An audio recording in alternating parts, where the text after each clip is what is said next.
চাকরি স্থায়ীকরণের দাবিতে সরকারি, আধা সরকারি এবং এই সম্পর্কিত যতগুলো দপ্তর অধিদপ্তর রয়েছে সবগুলো দপ্তর অধিদপ্তরের প্রায় 8.5 লাখ চতুর্থ শ্রেণীর কর্মচারীরা কিন্তু আজ শাহবাগ চত্বরে অবস্থান নিয়েছে। তারা একটি দাবিতে আজ এখানে সকাল থেকে অবস্থান নিয়েছে, সেটি হলো তাদের চাকরি জাতীয়করণ করতে হবে। তারা বলছেন যে 2001 সাল থেকে তারা বিভিন্ন দপ্তরে চতুর্থ শ্রেণীর কর্মচারী হিসেবে কর্মরত রয়েছেন এবং সেই 2001 সাল থেকে এখন 2024 সাল এই দীর্ঘ 23 বছরে কিন্তু তাদের চাকরি স্থায়ীকরণ হয়নি। তাদেরকে নানা আশ্বাস দেওয়া হয়েছিল যে চাকরি স্থায়ীকরণ করা হবে, কিন্তু তাদেরকে কিন্তু সেই আশ্বাস এখন পর্যন্ত বাস্তবায়ন করা হয়নি। তাদের আরও অভিযোগ রয়েছে যে নানা ঠিকাদারি প্রতিষ্ঠানের মাধ্যমে তারা বিভিন্ন অধিদপ্তর দপ্তরে কিন্তু এই চাকরি পেয়েছিলেন, কিন্তু যে চাকরি থেকে যে তাদের বেতন দেওয়া হয় সেই বেতন থেকে একটি অংশ কিন্তু সেই ঠিকাদারি প্রতিষ্ঠানও কেটে নেয়, অর্থাৎ সেই ঠিকাদারি প্রতিষ্ঠানের কাছ থেকে কিন্তু তাদের বেতন নিতে হয়। তো এই বৈষম্যগুলো তারা দূর করার জন্য বহু বছর ধরে আন্দোলন করছেন, কিন্তু এইবার যখন নতুন অন্তর্বর্তীকালীন সরকার গঠিত হয়েছে এই সময়টাকে তারা মনে করছেন যে তাদের সেই দাবি আদায়ের উপযুক্ত সময়। তারা বলছেন যে এই যে এত বছর ধরে তারা শোষিত হয়েছেন সেই শোষিতের একটি সমাধান হয়তো এই মুহূর্তে তারা করতে পারবেন। এই জন্য কিন্তু সারা বাংলাদেশ থেকে প্রায় হাজার হাজার এই আউটসোর্সিং কর্মচারীরা কিন্তু এই শাহবাগে এসে অবস্থান নিয়েছেন। সকাল থেকে তারা এই এলাকায় যান চলাচল বন্ধ করে দিয়ে কিন্তু তারা অবস্থান নিয়েছেন। তারা বলছেন বিভিন্ন দপ্তর অধিদপ্তর এবং বিভিন্ন প্রতিষ্ঠানে আউটসোর্সিং দৈনিক ভিত্তিক এবং প্রকল্পে কর্মরত সবারই কিন্তু জাতীয়করণ করতে হবে। তাদের দাবি যে অনেকেরই বয়স কিন্তু 32 বছরের বেশি হয়ে গিয়েছে এবং এই কারণে অনেকেই হয়তো চাকরি নিয়োগের যে বিষয়গুলো রয়েছে সেগুলিতে বাধা তৈরি করা হচ্ছে। তো সেটিরও তারা দাবি জানিয়েছেন যে যাদের বয়স 32 বছরের বেশি হয়ে গিয়েছে তাদের যেন বয়স শিথিল করে এই চাকরিতে নিয়োগ। তারা আরও আমাদের কাছে অভিযোগ করেছেন যে তাদেরই সহকর্মী যারা স্থায়ীভাবে চাকরি করছেন তাদেরকে বেতন বোনাস সহ নানা ধরনের সুযোগ সুবিধা দেওয়া হচ্ছে, কিন্তু তারা দৈনিক মজুরিতে চাকরি করেন বিধায় তাদেরকে বেতনের পাশাপাশি যে বোনাস রয়েছে সেটি তারা দীর্ঘদিন ধরে পাচ্ছেন না। এবং এই যে বৈষম্য চাকরিতে, একই চাকরিতে দুই ধরনের বৈষম্য, এই বৈষম্যগুলো তারা দূর করতে যাচ্ছেন। আমরা যদি এখানে যারা আন্দোলন করছেন তাদের কয়েকজনের সাথে একটু কথা বলার চেষ্টা করি।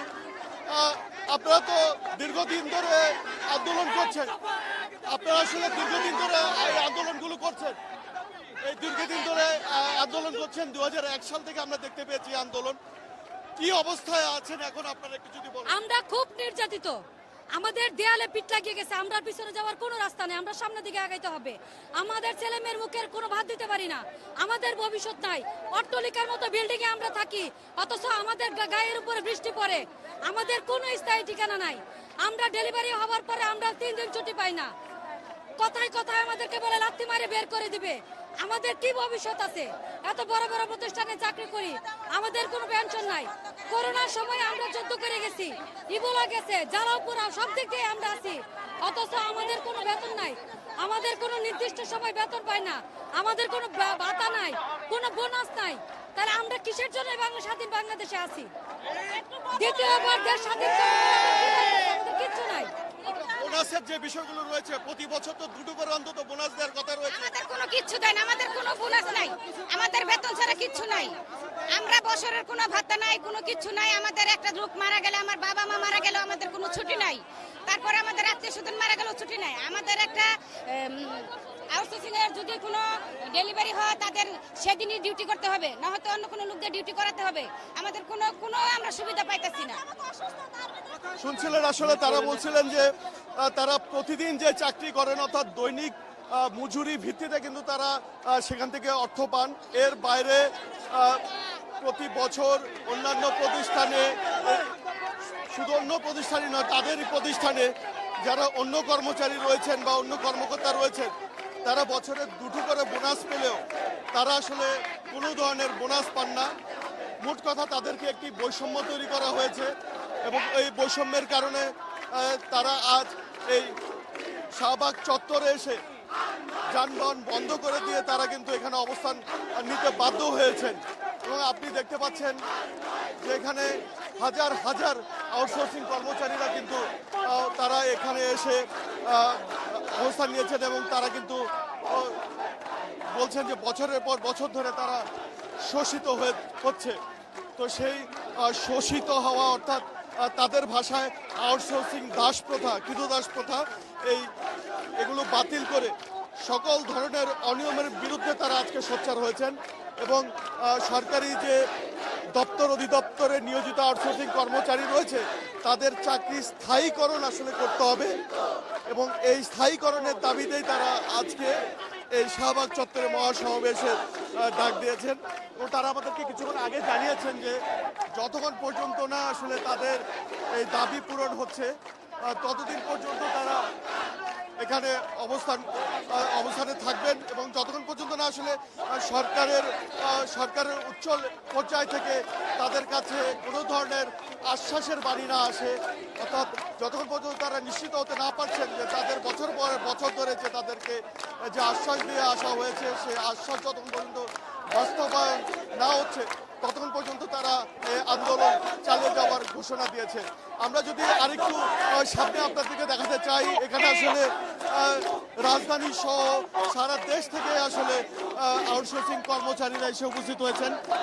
তারা বিভিন্ন প্রতিষ্ঠানে আসলে যেটি রাজধানী তো বটে, রাজধানীর বাইরেও বিভিন্ন জেলা থেকেও কিন্তু এসেছে। আমি যদি আরেকটু আপনাদেরকে একটু কথা শোনাই যে তারা আসলে কতক্ষণ থাকবেন বা কিভাবে তারা এখানে আন্দোলন চালিয়ে যাবেন সেই বিষয়টি যদি আমরা একটু জানতে চাই। এখানে আমরা দেখতে পাচ্ছি যে gas distribution company, Karnaphuli gas distribution কোম্পানির পক্ষ থেকে এসেছেন, যারা চট্টগ্রাম থেকে এসেছেন তাদের কাছ থেকে আমি একটু জানতে চাই।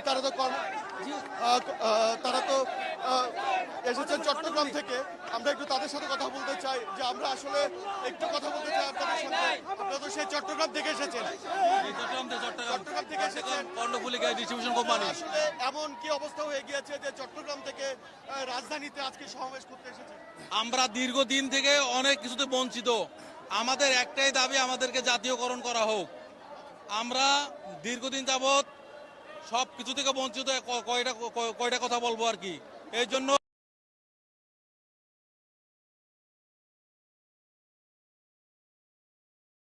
নাই। ঠিক আছে, আমাদের বোনাস বন্ধ, তারপরে অনেক কিছু বন্ধ।